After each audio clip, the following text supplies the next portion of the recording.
오늘은 선포되는 하나님의 말씀에 다른 반응이라는 제목으로 말씀을 전하고자 합니다. 하나님의 말씀이 선포되고 하나님의 말씀이 있는데 그에 따라서 남겨진 자와 그리고 바벨론의 포로로 있는 자들의 반응이 다르다라는 것을 이야기를 하고자 하는 것입니다.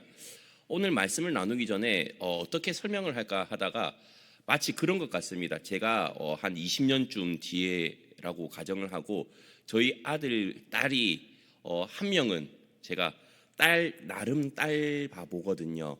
그래서 첫째 딸은 너무 이뻐가지고 아빠 옆에 있어라, 절대 다른 지역에 가면 안 된다라고 했고, 둘째 딸은 첫째 딸이 있으니까 너는 그래도 넓은 곳에 보고 서울에 가가지고 많은 사람도 만나고 그래서 성공하길 바란다라는 마음으로 한 명은 저랑 있고 한 명은 떠나 보냈습니다. 근데 둘 다 어떤 마음일까요? 잘 되길 바라는 마음으로 한 명은 끄집어 안고 있고 한 명은 내보내는 것 아니겠습니까? 자, 제가 너무 어려운 이야기를 하고 있나요? 그런데 옆에 있는 딸은 제가 보고 싶어서 집에 앉혀놓으려고 했는데 어떤 딸이 되었을까요? 20년 뒤에 집에를 안 들어오는 딸이 되어버립니다.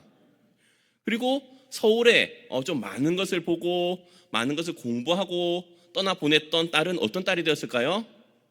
너무 놀기만 하는 딸이 되어버린 경우가 바로 오늘 본문에 나오는 이스라엘에 있는 남겨진 자 그리고 바벨론 포로에 있는 그런 사람들의 비유를 딱히 이렇게 하면 좋을 것 같습니다.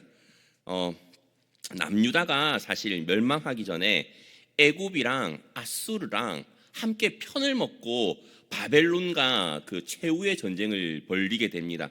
다들 알다시피 갈그미스 전투였죠.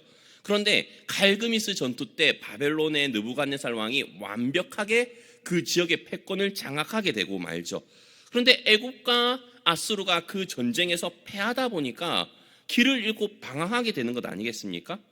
바벨론의 그 느부갓네살 왕은 그를 틈타가지고 유다까지 진격해 옵니다. 그런데 여호야김을 치기 위해서 예루살렘으로 진격해 오는데 참 재밌습니다.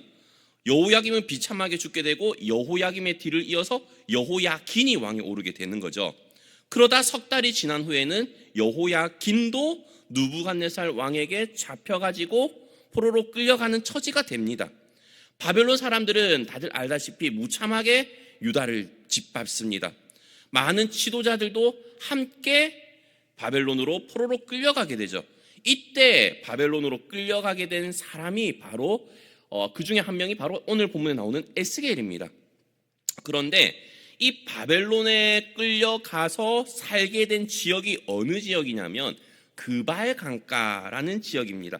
그런데 하나님께서 이 이스라엘 백성들에게 그발 강가를 콕 지명해서 주신 것이 하나님의 은혜인 것 같습니다. 마치 뭐랑 비슷하냐면 요셉의 가족들이 애굽에 가가지고 살게 된 땅, 요셉이 바로에게 요청해가지고 살게 된 땅과 같이 마치 이 땅은 하나님께서 이스라엘 백성들을 위해서, 남유다 백성들을 위해서 준비해 둔 땅과 같았다는 것이죠. 왜냐하면 그곳에서는 포도원도 만들 수 있었고요, 그리고 곡식도 수확할 수 있었고 나른 상업활동도 할 수 있었으며, 그리고 강가 옆에 있다 보니까 모이기가 너무 좋은 겁니다. 공감하지 못하시면 어쩔 수 없습니다. 그렇기 때문에 자연스럽게 이 그발 강가는 유대인들의 집회 장소가 되었죠. 그럼에도 불구하고 이 그발 강가까지 와서 생활을 해야 됐던 유대인들은 전혀 하나님 앞에 반성하는 빛이 전혀 없습니다. 겉으로는 하나님의 말씀을 듣는 것 같아 보여도 실제로는 전혀 받아들이지 않는 거죠. 마치 그런 겁니다. 부모님이 멀리 타지에 떠난 자식들한테 이렇게 말을 합니다. 제발 아침밥 좀 챙겨 먹어라 라고 말을 하는데 자식들은 어떻죠? 아침밥을 안 챙겨 먹습니다. 그러면서 부모님한테 뭐라고 하죠? 내가 알아서 할게 라고 하는 것과 마찬가지인 것 같습니다. 그런데 오늘 본문에 나오는 에스겔의 입이 다시 열려가지고 하나님의 말씀이 선포되는 시기가 참 중요합니다. 왜냐하면 오늘 본문에 보게 되면 오늘 본문이 이제 그 어떤 시기를 나타내냐면 예루살렘 성이 완벽하게 점령되었다는 소식을 들은 뒤거든요. 그죠? 21절, 22절을 살펴보게 되면, 그런데 이 2차 유다 침공 때가 BC 597년입니다. 아마 자막으로 준비되어 있을 텐데요. 유다 침공 때 에스겔도 같이 바벨론으로 왔다고 했죠. 그런데 남유다가 언제 멸망했냐면 586년입니다. 이것도 시간이 좀 지나죠. 그리고 나서 이 소식을 들은 해는 585년입니다. BC. 그러니까 포로로 끌려온 지 12년이 지난 이후에 이 소식을 듣게 되는 겁니다. 그죠? 그런데 그 소식이 들리는 것까지가 예루살렘이 완벽하게 멸망하고도 들린 지가 꽤 한참의 시간이 지났다는 겁니다. 그럴 수밖에 없는 게 이 예루살렘에서 이 그발강가 바벨론이 있던 이 갈까지가 거리가 거의 한 1000km 됩니다. 1000km 멀지 않죠. 부산에서 서울까지 거리가 한 450km인데 그 2배가 넘지 않습니까? 근데 지금처럼 차가 있는 것도 아니고 비행기가 있는 것도 아니고 포로로 가든지 말을 타고 갈 수 있는 상황도 아니고 걸어가지고 간다고 하면 좋기 최소 4개월 이상이 걸리기 때문에 늦게 듣는 것은 충분히 이해할 수 있습니다. 그런데 에스겔은 사실 한동안 하나님의 말씀을 대언하지 않았었거든요. 벙어리처럼 지냈던 시간이 상당히 꽤 많습니다. 에스겔서를 자세히 보시면 알겠지만 에스겔서를 보시게 되면 3장에 하나님께서는 이미 에스겔에게 벙어리처럼 살게끔 하셨습니다. 그래서 하나님과 말할 때든지 아니면 꼭 하나님의 말씀을 전할 때에만 그 입술이 열렸었거든요. 그래서 대개 에스겔은 주로 상징적인 행동 아니면 환상을 그림으로써 그렇게 이스라엘 백성들에게, 남유다 백성들에게 하나님의 뜻을 전달하는 것을 많이 표했습니다. 그런데 그 에스겔 오늘 본문이 멸망한 이후에 이 하나님의 말씀이 다시 선포되면서 이제는 그 입이 열려가지고 다치지 않았다라고 소개를 하고 있지 않습니까? 근데 그 사이에 무슨 일이 일어나게 되냐면 하나님께서 에스겔의 아내를 죽여버리십니다. 그 죽인 사건이 에스겔서 24장에 나오는데요. 에스겔서 24장을 보게 되면 이런 말씀이 있습니다. 에스겔서 24장 16절부터 제가 좀 빨리 읽어드리도록 하겠습니다. 인자야, 내가 내 눈에 기뻐하는 것을 한 번 쳐서 빼앗으리니 너는 슬퍼하거나 울거나 눈물을 흘리거나 하지 말며 죽은 자들을 위하여 슬퍼하지 말고 조용히 탄식하며 수건으로 머리를 동이고 발에 신을 신고 입술을 가리지 말고 사람이 초상집에서 먹는 음식물을 먹지 말라 하신지라. 자, 여기까지 읽겠습니다. 시간 관계상. 자, 슬퍼하지 말래요. 하나님께서 곡하지도 말고 초상집에서 먹는 음식도 먹지 말래요. 이게 초상 그 장례 절차 가운데 일반적으로 하지 않는 행동 아니겠습니까? 그러니까 주위의 사람들이 와가지고 에스겔한테 묻습니다.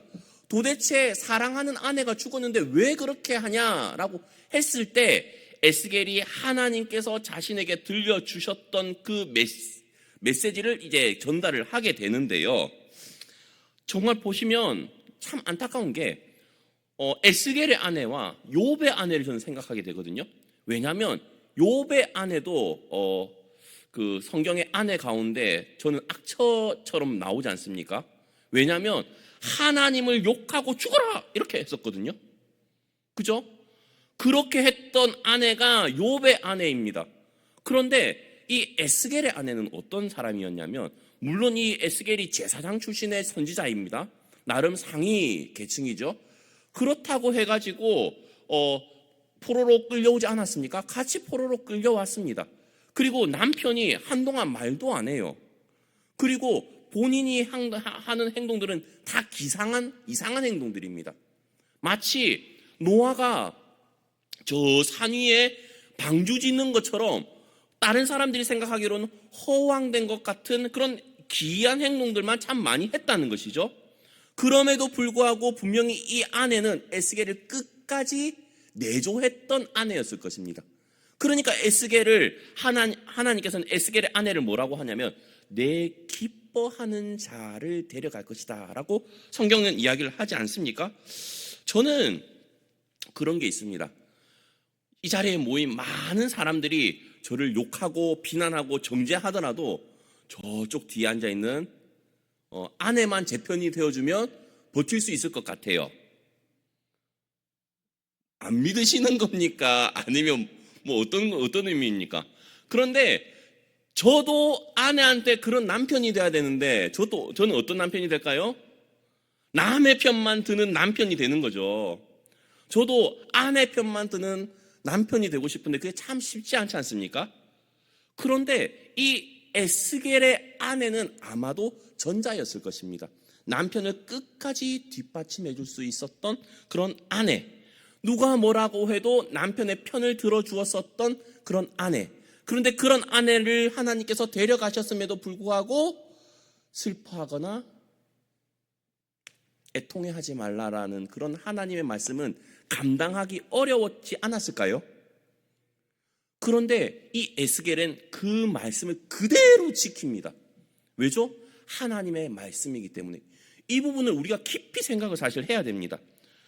그럼에도 불구하고 사실 이 이스라엘 백성들, 남유다 백성들, 포로로 끌려갔던 이 사람들은 하나님의 말씀을 들을 자세가 안 되어 있습니다. 아무리 모형을 보여주고 아무리 하나님의 뜻을 전한다고 해도 전혀 귀 기울일 줄 모른다는 것이죠. 그런데 그 상황 가운데 소식이 들렸습니다. 어떤 소식이었죠? 예루살렘 성이 멸망했다는 소식을 들었습니다. 그런데 그 이야기를 들어보니까 두 번째죠. 주제 파악하지 못하는 이스라엘 땅의 남은 자들이 들리는 겁니다. 예루살렘이 함락된 이후에도 이스라엘 백성들은 여전히 어떤 착각에 빠져 있죠? 이 땅을 소유할 수 있다고 착각을 했습니다. 멸망과 폐허한 가운데서 그 이스라엘 땅의 남은 자들이 자신들이 이제 우리가 남은 자야, 하나님께 선택받은 자야, 다른 사람들은 다 끌려갔지만 우리가 이 땅을 회복시킬 수 있는 그런 사람이야 라고 착각을 합니다. 그런데 그렇게 할 수 있었던 이유가 뭐라고 성경 이야기를 하고 있죠? 아브라함은 혼자였지만 우리는 사람이 많지 않냐. 겨우 아브라함 한 명이서 그 민족을 이루고 이 땅을 하나님께 받았다면 우리는 그보다 더한 일도 할 수 있지 않겠냐라는 희망을 품게 된 거죠. 그런데 그들의 가장 큰 착각이 무엇이었을까요? 아브라함과 그들의 신앙이 질적으로 결이 다르지 않습니까? 아브라함은 아무리 힘들어도 하나님의 말씀을 믿고 신뢰하고 따랐던 사람이라면 그들은 하나님의 말씀을 무시하면서 자기 생각대로 했던 사람이고 자기 뜻대로 하나님이 맞춰줄 거야 라고 생각하는 사람들 아닙니까? 그런데 이 어마어마한 착각을 하고 있으면서도 전혀 알지 못했던 사람들이 바로 이스라엘 땅의 남은 자들이다라고 이야기를 하고 있습니다. 그런 그들에게 하나님은 뭘 두고 맹세하시냐면 자신의 삶을 두고 맹세하십니다. 와, 나의 삶을 두고 맹세하노니 그러면 아무도 저를 안 믿지 않습니까? 왜죠? 저의 삶에 권위가 없거든요. 권위가 있다고 생각을 하십니까? 그러면 참 감사합니다. 그런데 왜 일반 사람들은 다른 권위의 성경이라든지 다른 권위의 그 맹세를 하지만 하나님은 왜 자신의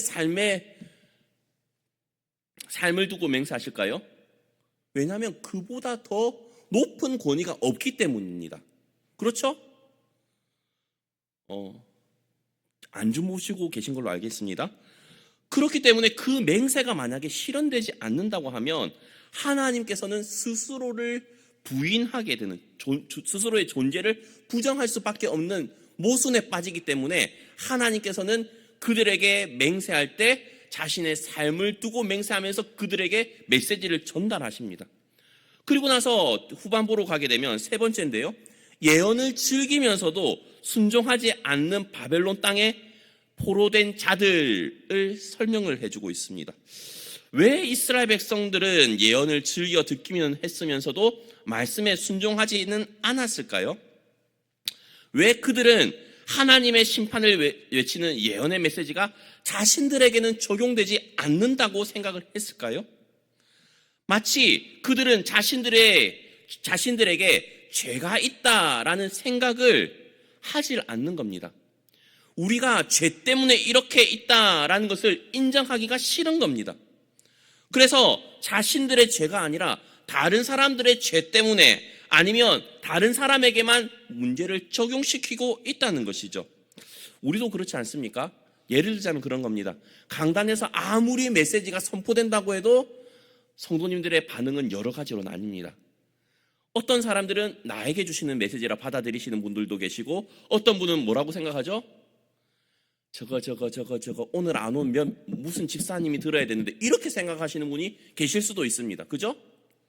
꼭 그런 분들이 수요예배를 안 나온다 하실 수도 있으십니다. 그런데 그것이 잘못됐다는 겁니다. 자, 본격적으로 이제 본문에 대해서 설명을 해보도록 하겠습니다. 시간이 많이 갔네요. 자, 오늘 본문은 그렇기 때문에 남유다의 남은, 이스라엘 땅의 남은 자들과 그리고 바벨론의 포로로 있는 자들에게 함께 하나님께서는 교훈을 주고 계시다는 것입니다. 자, 에스겔 선지자는 예루살렘이 무너진 지 아까도 말했다시피 1년이 지나서 이 메시지를 듣게 됩니다. 그리고 그 에스겔 선지자는 물론 포로로 끌려왔던 많은 사람들에게 이 예루살렘 성이 무너졌다는 것은 충격적이었을 것입니다. 왜냐하면 이스라엘 백성들은 알거든요. 그들의 역사를 알거든요. 그들이 애굽에서 출애굽해가지고 가나안 땅에 들어가가지고 그 예루살렘을 점령하기까지 몇 년이 흘렀는지 다 기억하고 있거든요. 가나안 땅을 점령하려고 그렇게 몸부림쳤는데 예루살렘 성, 즉 여부수 족속이 살고 있던 그 지역만큼은 다른 누구도 하지 못했고 다윗만이 겨우겨우 그 성을 점령해가지고 그곳에 성을 짓고 성전까지 지었던 것을 이스라엘 백성들은 역사를 통해서 알고 있기 때문에 그곳만큼은 점령되지 않을 것이라는 신앙이 있었는데 그 신앙이 와그리 무너져 버린 것입니다. 그렇지 않습니까? 그 사건에 대해서 이렇게 이야기를 하고 있죠. 오늘 본문 24절 25절입니다.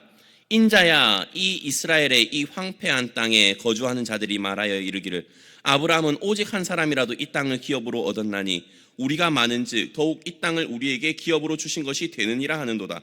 그러므로 너는 그들에게 이르기를 주 여호와께서 이같이 말씀하시되 너희가 고기를 핏째 먹으며 너희 우상들에게 눈을 들며 피를 흘리니 그 땅이 너희의 기업이 될까 보냐.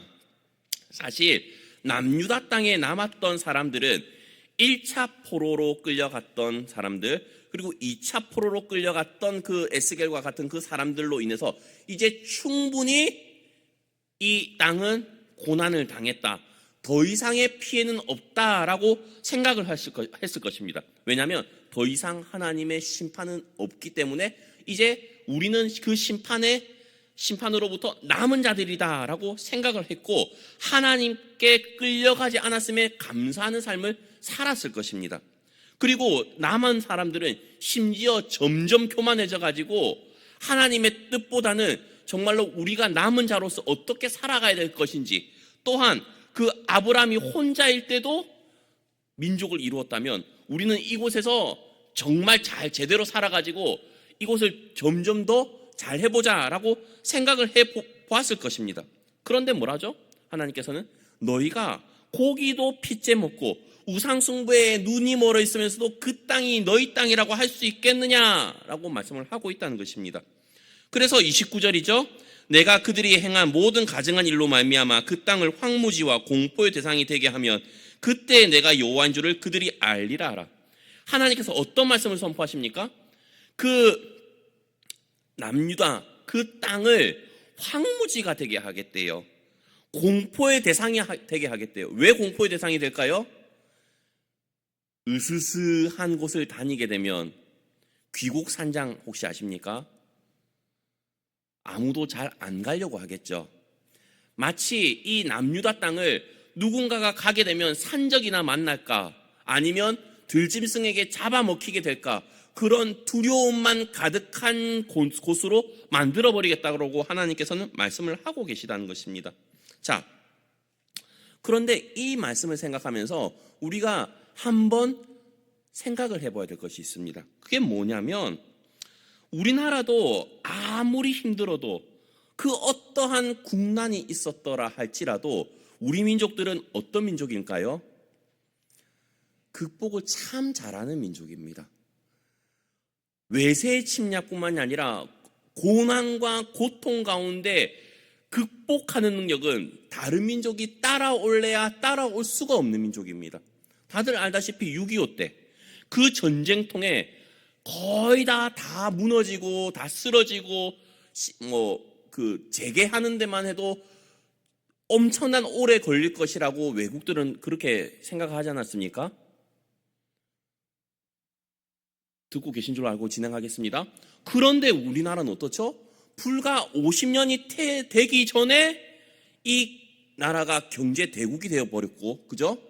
그리고 국민 소득이 엄청나게 많이 올라가게 되고, 또한 선교를 지원받던 나라에서 선교를 하는 나라로 바뀌게 되고, 그죠? 그렇지 않습니까? 심지어 IMF 때, 외환위기 때도 우리 민족은 어떤 민족입니까? 다른 나라에서 생각하지도 못한 기발한 생각으로 그 외환위기를 극복했습니다. 전 국민이 집에 있는 금부치 다 내다 팔았지 않습니까? 그렇게 외환위기를 극복하는 나라는 전 세계 유례를 찾아볼 수가 없어요. 왜죠? 나 혼자 잘 살려고 악착같이 하는 거지 민족을 잘 살기 위해서 그렇게 하는 나라는 많이 없죠. 심지어 태안기름 유출 사건 때도 그렇습니다. 2007년 때도 전 세계 언론들은 그 태안 앞바다에 그 기름때 이것을 완전히 치우려고 하면 50년은 걸린다고 했어요. 기억이 나실지 모르겠지만. 그런데 그 기름때가 완전히 사라지고 푸른 바다가 오기까지 몇 년 걸렸는지 아십니까? 채 10년이 안 걸렸습니다. 그게 어떻게 가능했죠? 무려 123만 명의 자원봉사자들이 그 기름때를 다 치워버렸거든요. 그런 민족이 바로 우리 민족입니다. 그런데 이게 문제점이 뭔지 아십니까? 하나님이 아니래도 우리가 할 수 있다라고 생각을 할 수 있는 겁니다. 그죠? 하나님이 안 도와주셔도 우리는 힘을 합하면 할 수 있을 거야. 마치 바벨탑을 쌓았던 사람들처럼, 이스라엘의 남은 사람들처럼 우리가 하면 할 수 있어. 아브라함처럼 우리가 믿음이 없다 할지라도 우리는 사람이 많지 않냐? 그런 생각을 할 수 있다는 겁니다. 엄청나게 조심을 해야 되는 것이죠. 그런 사람들에게 하나님께서 뭐라고 말씀하시냐면 이렇게 말씀합니다. 예루살렘에 남아있는 사람들이 악하였다면 바벨론으로 끌려가가지고 포로된 사람들은 아니었을까요? 그 사람들도 악합니다. 30절부터 33절인데요. 다 함께 한번 읽어보도록 하겠습니다. 시작. 인자야, 내 민족이 담 곁에서와 진문에서 너에 대하여 말하며 각각 그 형제와 더불어 말하여 이르기를 자 가서 여호와께로부터 무슨 말씀이 나온가 들어보자 하고 백성이 모이는 것 같이 내게 나아오며 내 백성처럼 내 앞에 앉아서 내 말을 들으나 그대로 행하지 아니하니 이는 그 입으로는 사랑을 나타내어도 마음으로는 이익을 따름이라. 그들은 내가 고운 음성으로 사랑의 노래를 하며 음악을 잘하는 자같이 여겼나니 내 말을 듣고도 행하지 아니하거니와 그 말이 응하리니 응할 때에는 그들이 한 선지자가 자기 가운데 있었음을 알리라. 자, 실제로 예루살렘이 멸망하자 사람들은 에스겔에게 다가와서 이야기를 들었습니다. 하나님의 말씀을 듣고자 했다는 것이죠. 왜냐하면 에스겔이 예언한 대로 됐기 때문입니다.